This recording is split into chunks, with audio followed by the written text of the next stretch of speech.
بينما ضرب زلزال جديد شرقي تركيا، أعلنت هيئة إدارة الكوارث أنها قررت وقف جهود البحث عن ناجين في كل المناطق باستثناء محافظتي كهرمان مرعش وهاتاي. فيما أكدت أمريكا إضافة 100 مليون دولار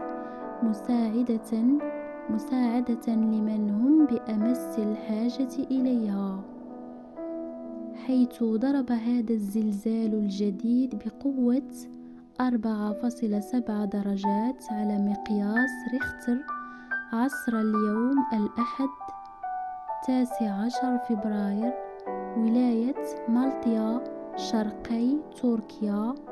وقالت هيئة إدارة الكوارث والطوارئ إن الزلزال ضرب منطقة ياسليورت على عمق 7 كيلومترات، ولم ترد أنباء عن سقوط ضحايا في الزلزال الذي وقع في الساعة 3:04 بالتوقيت المحلي 12:04 بتوقيت غرينتش.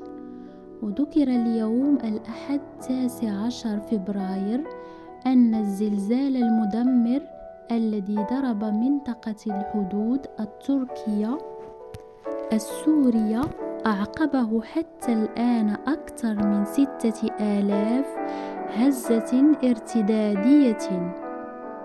وقيل أن الهيئة كانت تسجل هزات أرضية كل 3 أو 4 دقائق منذ وقوع الزلزال، وكانت قوة 40 منها أعلى من 5 درجات على مقياس ريختر.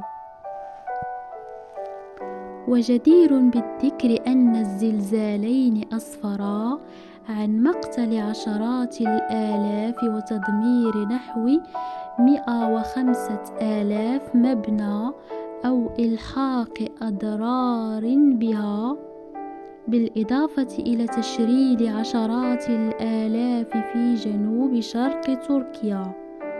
وقيل اليوم الأحد 19 فبراير أن جهود البحث والإنقاذ قد وقفت في 9 محافظات دمرها الزلزال، فيما تتواصل في محافظتي كهرمان مرعش وهاتاي في نحو 40 مبنى.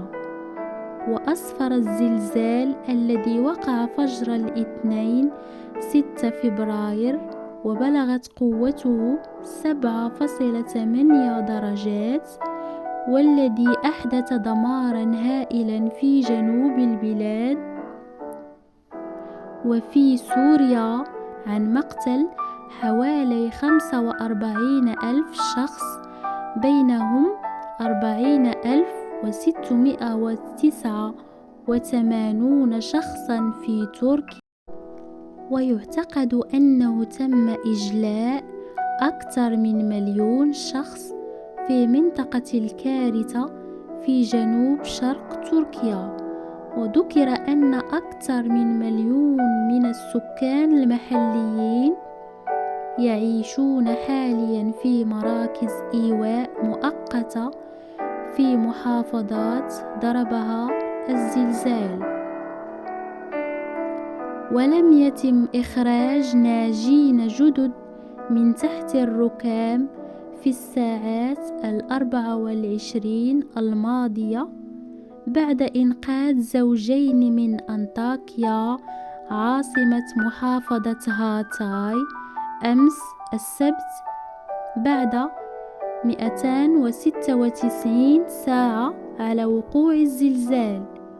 وفي الأيام 3 الأخيرة انتشل 7 ناجين من تحت الأنقاض في أنطاكيا، بينهم ابن الزوجين الذي توفي بعده. وفي محافظة كهرمان مرعش مركز الزلزال تبدو فرص النجاة أقل من نظيراتها في هاتاي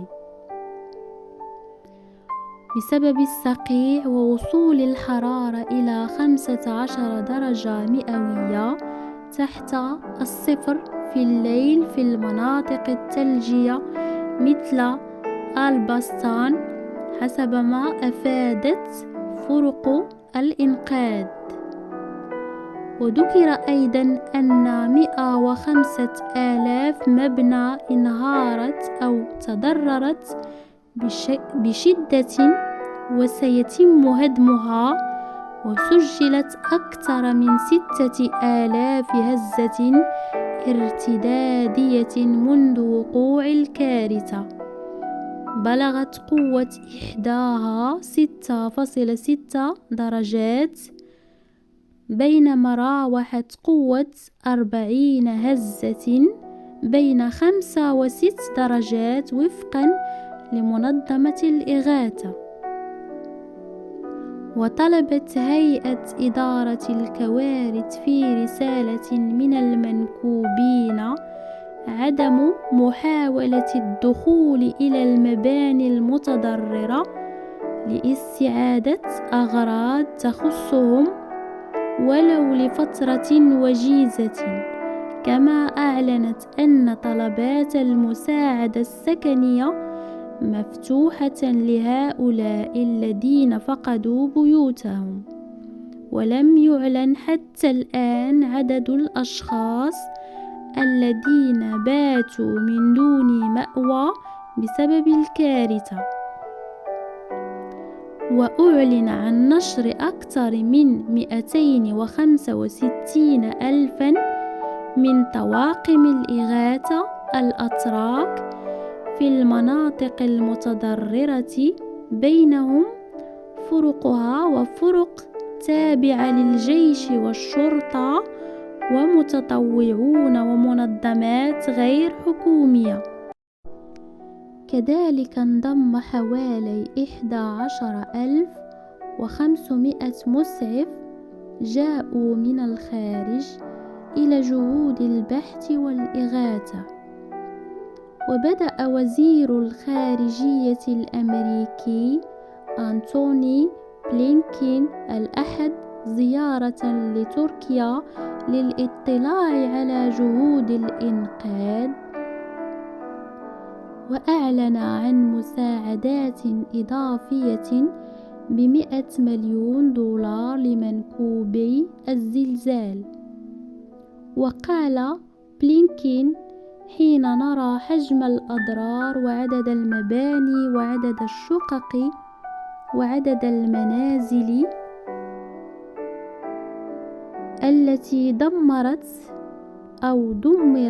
ندرك ضرورة بذل جهد هائل لإعادة الإعمار، ونحن ملتزمون بذل هذا الجهد. وتابع: نضيف 100 مليون دولار لتقديم المساعدة لمن هم بأمس الحاجة إليها. واعتبارا من اليوم التالي لوقوع الزلزال الذي ضرب سوريا أيضا، نشرت الولايات المتحدة عددا من فرق البحث والإنقاذ ضمت نحو 200 عنصر، وحررت دفعة من مساعدات إنسانية ب85 مليون دولار. ووصل وزير الخارجية الأمريكي الذي حطت طائرته في قاعدة إنجرليك الجوية في جنوب شرق تركيا إلى البلاد وافدا من ألمانيا، حيث شارك في مؤتمر ميونخ للأمن في زيارة يسعى من خلالها لتأكيد دعم الولايات المتحدة لحليفتها التي دمرها الزلزال. ومن المقرر أن يتوجه بلينكين مساء إلى أنقرة حيث سيلتقي الاثنين خصوصا الرئيس التركي رجب طيب إردوغان. وانطلاقا من قاعدة إنجرليك يتم نقل المساعدات الإنسانية خصوصا الأمريكية لتوزيعها على المناطق المتضررة من الزلزال. وأفادت مصادر أمريكية بأن وزير الخارجية كان سيلتقي عصر هذا اليوم مسؤولين عسكريين وإنسانيين يتولون تنسيق عمليات توزيع المساعدات الأمريكية على ضحايا الكارثة. والزيارة هي الأولى لوزير الخارجية الأمريكي إلى تركيا منذ توليه منصبه قبل عامين، وكانت مقررة قبل زلزال 6 فبراير الذي فرض تعديل جدول الأعمال. أطباء بلا حدود تدخل شمال غرب سوريا وفي شمال غرب سوريا التي تضررت بشدة نتيجة الزلزال. قالت منظمة أطباء بلا حدود الخيرية الطبية إن قافلة من 14 شاحنة تابعة لها دخلت المنطقة اليوم الأحد من معبر حدودي قريب للمساهمة في عمليات الإغاثة من الزلزال، مع تنامي المخاوف من تعذر دخول المنطقة التي تمزقها الحرب. ويضغط برنامج الأغذية العالمي على السلطات في تلك المنطقة من سوريا للكف عن منع الدخول، مع سعيها لمساعدة مئات الآلاف في أعقاب الزلزال المدمر الذي هز المنطقة يوم 6 فبراير. وقال ديفيد بيزلي مدير برنامج الأغذية العالمي لرويترز على هامش مؤتمر ميونيك للأمن إن الحكومتين السورية والتركية تتعاونان على نحو جيد جدا